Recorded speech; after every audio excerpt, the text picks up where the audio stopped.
Өз рыцары қайтыс болғаннан кейін, тегін білмейтін жетім қару ұстаушы оның қылышын иемденіп атаққа жетуді мақсат етеді. Алаяқ жігіт жеті патшалықтың ең таңдаулы жауынгерлері жиналатын турнирге аттанады. Сериал тақтар ойынының спин-оффы болып табылады, және оқиға бір сұрғылт жаңбырлы күннен басталады. Ұзын бойлы, аңғал жас қару ұстаушы Дунк өз рыцары сэр Арлонға қабір қазып жатыр. Аспан қартты жоқта тұрғандай жауын төгеді. Дунк марқұмды жер қойнына тапсырған соң, қабір басында сөз сөйлейді. Ол негізінен Арлонның оны қалай тәрбиелегенін еске алады. Арлон Дункке үйсіз сүйексіз кезбе рыцарь компоттын, яғни жай ғана белдің әдісімен тәрбие берген еді. Жерлеу аяқталған соң, Дунк ағаштың түбінде ұйықтап қалады. Оянған соң, өмірін әрі қарай қалай жалғастыратынын ойлайды. Алдымен Арлоннан қалған аттарды сатып, ақша табуды жоспарлайды. Бірақ бұл ұзаққа бармайтынын түсінеді. Қылышты саған қалдырар едім, бірақ ол жерде жатып тот басады деген сөздер есіне түсіп, қарттан қалған текті қылышты өзіне алып, астанаға барып, патша күзетіне қосылуды ұйғарады. Әрине, бәрі де ең мықты күзет король айлағында емес, Ангмарпортте екенін біледі. Бірақ үлкен армандарға жетпей тұрып, Дунк қарапайым істермен айналысады. Тіпті ағаштың артына барып жеңілдеп алады. Кейін қабірге соңғы рет көз тастап, жолға шығады. Қараңғылық қойлана бастағанда, жалғыз тұрған қонақ үйге жетіп, сол жерде мүлде таз балаға кезігеді. Бала сәл тәкаппар, көмектескісі келмейді. Ал оның міндеті қонақ үй маңында қызмет ету. Дунк оны таңдау алдында қалдырады. Не аттарға қараған үшін тиын табады, не құлағына таяқ жейді. Ішке кірсе, қонақ үй босқа жуық. Мүмкін қызмет көрсету сапасы нашар шығар. Орта ғасырдан бері жол бойындағы асханалар онша өзгермеген ғой. Қонақ үй иесі келіп тапсырысты қабылдайды да, барлық көршілер Эшфорд қаласына кеткенін айтады. Онда рыцарлық турнир өтпек. Рыцарларда қарапайым еркектер сияқты. Мұндай шаралар бәріне қызық.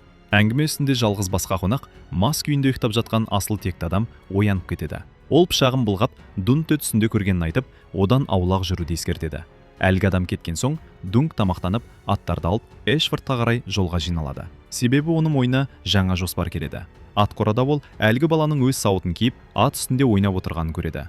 Сауытты қайтарып алып, балаларға бұл ойыншық емес екенін айтады. Бала болса, Дунктың шын рыцарь емес екенін, арзан киімі мен қарапайым мінезі оның жай қарапайым біреу екенін көрсетіп тұрғанын жеткізеді.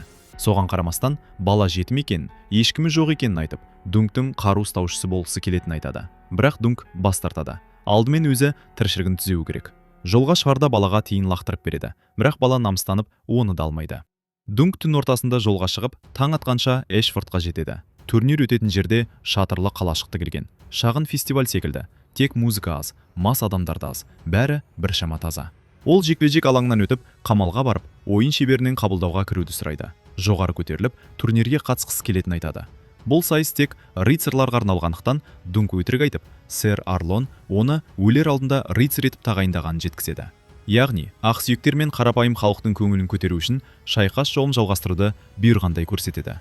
Ойын шебері сенгісі келгенмен, оған бұл сөзді растайтын куәгерлер керек. Әйтпесе, Дункты алаяқ ретінде өлім жазасына кесуі мүмкін. Алайда шын мәнінде шенеунік қалжыңдап тұрған еді. Ешкім Дункты өлтірмейді. Бірақ турнирге қатысу үшін сэр Арлонды тамған беделді рыцарлардың бірі Дункке кепіл болу керек. Бұл саяси келеңсіздіктер мен жалдамалы адамдарының жарысқа кіріп кетпеу үшін жасалған сақтық шарасы. Дунк бірнеше жыл бұрын Арлон қызмет еткен Дондариондар әулетінің туларын көрген есіне түсіреді. Сол әулеттің өкілі сэр Манфредтен кепілдік сұрауға бел буады. Бәлкім ол Дункты әлі танитын шығар деп үміттенеді. Ойын шебері Дункке ескерту жасайды. Мәртебесін ең кеше, ертең таңертең дәлелдеу керек. Әйтпесе, жарысқа жіберілмейді. Сонымен қатар, жекпе-жекте жеңілген адам қару-жарағын, сауытын және атын жеңімпазға тапсырады. Кейін оларды алтынға сатып алып, қайтарып ала алады. Дунк шатырлы қалашқа бет алады. Атты байлап, сэр Манфредтің шатырына жақындайды. Сол жерден бір қонақпен көңілді жеңіл жүрісті әйел шығып келеді. Мүмкін біреулер жақын маңда карта ойнап отырған да шығар. Қыз Манфредтің кешке дейін ұйықтайтынын айтады. Ол мен әріптесі Дунктың жүдеу кейпіне күліп, оны шекаралық рыцарь деп атайды. Яғни ең кедей, ең аянышты рыцарь түрі. Намысы тапталған Дунк Манфредтен бүгін сөйлесе алмайтынын түсініп кетіп қалады. Лагерь ішінде жүріп ол сэр Стефан Фоссавей мен оның немеренісі Раймонның жаттығып жатқанын көреді. Бойы ұзын, көзін алмай қарап тұрған Дункты байқап, Стефан оған жаттығу жекпе-жегін ұсынады. Бірақ Дунк бас тартады. Оның басқа да маңызды шаруалар бар. Бос ермекке уақыты жоқ. Лагерден тыс жерде ол ағашы бар шағын алаңқай табады. Демалуға қолайлы орын. Сол жерде өзенге шомылып, кейін киімін тасқа ұрып, ескі әдіспен жуады. Кешке қарай кір мен иістен арылған Дунк Манфредтің шатырына қайта келеді. Бірақ әйел рыцардың әлі ұйықтап жатқанын айтып, ертең таңертең келуін сұрайды. Дунк қызбен бірге оның шатырына кіреді. Онда ол мен серігі үшінші әріптесін жерлеу рәсіміне дайындап жатқандай көрінеді. Бірақ бұл бай клиент үшін ұйымдастырылған рөлдік ойын ғана екен. Шын мәнінде марқұм тірі және әзірге денесін сатып күн көруді жалғастырмақ. Қыздардың Дункке мазақпен қарағанын сезген ол қатты ренжіп кетіп қалады. Уақыт өткізу үшін лагерде сенделіп жүріп, Дунк театр қойылымы өтіп жатқан шатырға кіреді. Ол сахнадағы әңгімеші қызға қарап отырады. Қойылым аяқталған соң сыртта Раймонмен кездеседі. Раймон оған өзінің немере ағасы Стефанның шайқаста қарсыластарын әдейі жарақаттауды, қол аяғын сындыруды ұнататынын ескертеді. Сондықтан Дунктың жаттығу жекпе-жегінен бас тартқаны дұрыс болған. Екеуі тез тіл тапсады. Раймон текті әулеттен шықса да, бәрібір өзінен жоғары мәртебелі немере ағасына қару ұстаушы болып қызмет етеді. Ол Дункты күлкілі дауыл лақап атымен танымал сэр Леонель Баратионның шатырына ертіп барады. Ол жерде думанды, даңғаза той өтіп жатыр. Ал үнемі аш жүретін Дунк дастархандағы тағамға қуана кіріседі. Леонель өзінің мәртебесін пайдаланып, жиналғандардың алдында философияға салынып, көне мифтер мен аңыздарды еске алады. Бірақ кейде өз сөзінің көптігінен ойын өзі жоғалтып алады.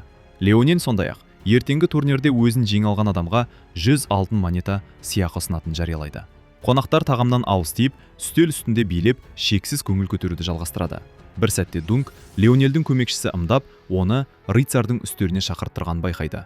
Сөйтсе, Леонельге Дунктың ең кішірісі ұнамайды екен. Ол мұны қорқақтықтың белгісі деп қабылдайды. Оның ойынша, Дунк назарға түспеу үшін әдейі еңкейіп жүреді. Сол арқылы өзге рыцарлардан соққы жемеуді көздейді. Леонель жас жігітке: егер құдайлар саған алып бой сыйлаған болса, оны жасырудың қажеті жоқ, тік жүр деп ақыл айтады. Артынша ол Дунктен қандай сыйлық алып келгенін сұрайды. Баратионның пікірінше, қарапайым халық ақсүйектерден не көмек, не олардың басын ғана күтеді. Сондықтан Леонель Дунктен тура сұрайды: мені өлтіруге келдің бе? Алайда аңғал Дунк мұндай дәстүрлерді білмейтінін, тек мұнда тамақ дәмді болғандықтан ұзақ отырғанын айтады. Мұндай шынайылық Леонельге ұнап қалады. Ол Дункты бәрімен бірге би билеуге шақырады.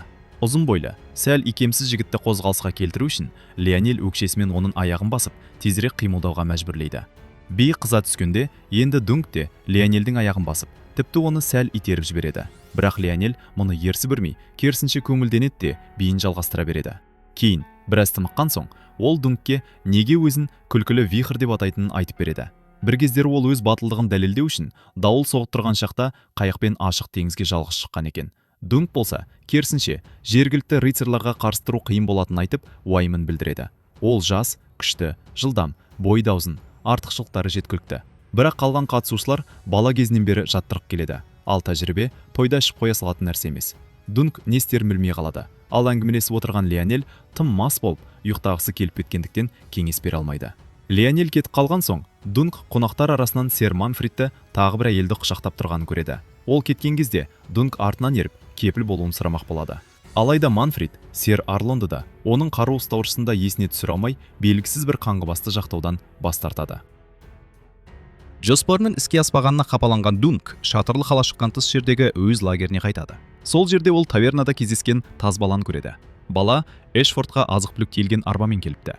Ол Дунктен тағы да өзін эсквайр ретінде алуды сұрайды. Оның үстіне Дунк жоқ кезде аттарға қарап, киімін жуып, от жағып, кешкі асқа балық қуырып, өзін пайдалы көмекші ретінде көрсеткен. Енді бас тартудың жолы қалмағанын түсінген Дунк келісімін береді. Ол қолынан келгенше қамқор болуға, себепсіз ұрмауға уәде етеді. Сосын баланың аты-жөнін сұрайды. Бала өзін Эг деп таныстырады, жұмыртқа. Бұл оның тақыр басына қарап әбден қисынды. Бірақ Дунк өзін таныстырғанда, Эг оның аты тым қысқа, рыцарға лайық емес екенін айтады. Сонда жігіт өзін сэр Дунк ұзын, шекаралық рыцар деп атайды. Осы үмітке толы сәтпен алғашқы бөлім аяқталады.